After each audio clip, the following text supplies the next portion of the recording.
Mohakhali rail gate এলাকায় ৪ platoon BGB সদস্য মোতায়েন করা হয়েছে। বিজিবির জনসংযোগ কর্মকর্তা মোহাম্মদ শরীফুল ইসলাম বিষয়টি নিশ্চিত করেছেন।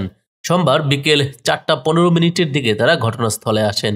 শরীফুল ইসলাম বলেন, রাজধানীর মহাখালীতে তিতুমির কলেজের শিক্ষার্থীরা রেল লাইন অবরোধ করেছেন। সেখানে উপস্থিত স্বাভাবিক রাখতে ৪ প্লাটুন বিজিবি মোতায়েন করা হয়েছে।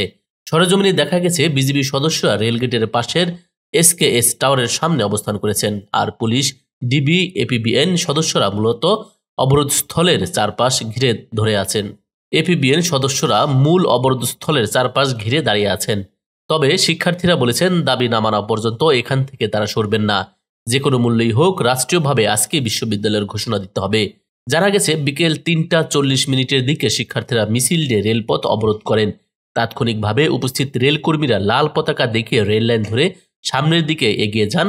পরে লাইনের উপকূল এক্সপ্রেস ট্রেনের চালক লাল পতাকা দেখে ধীরে ধীরে ট্রেনের গতি থামিয়ে মহাখালী রেলগেটের কাছাকাছি এসে ট্রেনটি থামাতে সক্ষম হন।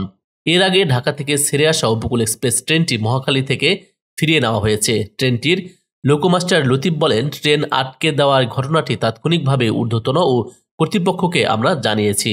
তারা আমাদেরকে নির্দেশনা দিয়েছেন ট্রেনটি পেছনের দিকে ফিরিয়ে নিয়ে যাওয়ার জন্য। সেই অনুযায়ী এখনও ট্রেন পেছানো হচ্ছে। News desk, ITV Bangla.